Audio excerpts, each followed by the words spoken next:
Hi guys! Welcome to another beauty vlog. So for today's video is mag-review ako ng lip and cheek tint product.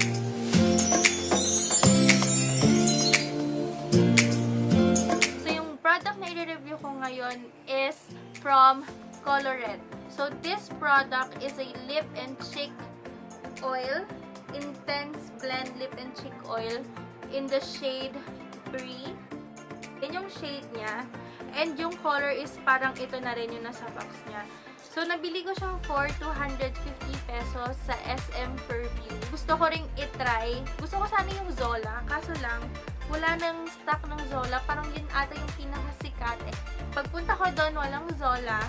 Naghanap ako ng shade na malapit sa Zola. So, nauwi ako sa Brie. So, yung packaging niya, mukha siya nail polish. So, glass siya. Ang nakalagay dito yung brand. And Shake Me Up real good. So, before mong gamitin, kailangan shake. And when you open it up, ito yung itsura niya. Ayan. Kaya mukha siyang nail polish kasi, di ba ganito yung sa mga cuticles? Ayan. Ang nakakatuwa dito, for 250 pesos, sobrang daming laman na nito. So, nakakatuwa, parang mga isang taon mo ata ito magagamit. Kung talagang gamit ka ng gamit ng lip and cheek. No? Na-try ko na kasi to, so hindi siya first impression. Gusto ko lang ipakita din sa inyo and makita natin kung gaano siya tatagal. Kasi hindi ko napapansin kung gaano siya tumatagal sa face ko. So, dito ako mag-start. Here. Kailangan mabilis ang blend. Oh!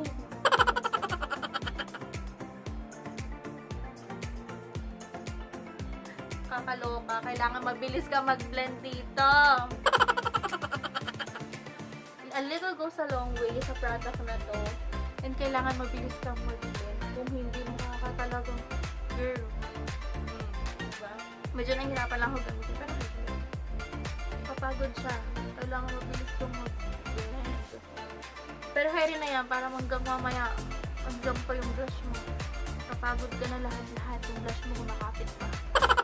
Ginamit kong foundation brush kanina. Ipapat ko para medyo mabawasan yung pula. Kasi parang ang OA yung pagkapula niya. No? Ayan! Much better. Uy, gusto ko to. Bet na bet ko talaga to. Ang fresh lang niya. Siyempre, ilalagay natin siya sa lips. Konti lang. Kasi parang konti lang talaga. Okay, 2 dot. And then, gagamitin ko na yung ring finger ko. Ayan.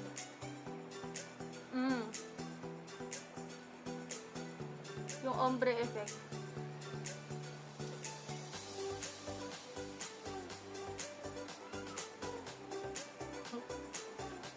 So, blend ko ulit ng foundation brush para ano yung ombre.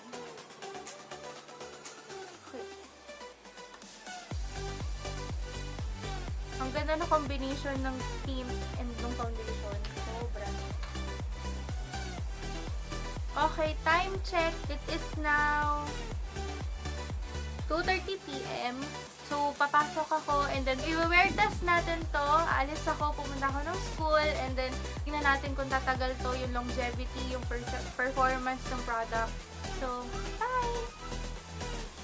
Hi guys! So, this is my last and final update sa lip and cheek tint ng Colourette. So, girl, 9 hours to siyang nasa pisngi ko and namumutok-mutok pa rin yung pisngi ko sa pulao, diba? Ayan, nakikita nyo, sa 9 hours na yon from 2:30 PM to 11:30 PM, andyan pa rin yung blush on. Hindi mo kailangan mag-retouch. So, ang ginawa ko kanina, nag-blot lang naman ako kasi medyo oily na yung face ko, pero still, yung blush nandyan pa rin.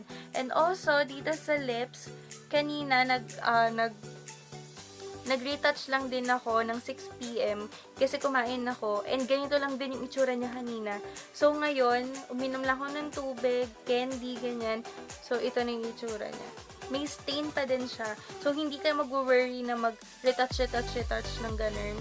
Kasi, carry pa. At ang ganda pa rin. Mukha pa rin ang fresh, diba? Sulit na sulit itong Colourette cheek and lip tint para sa presyo niyang 250 pesos.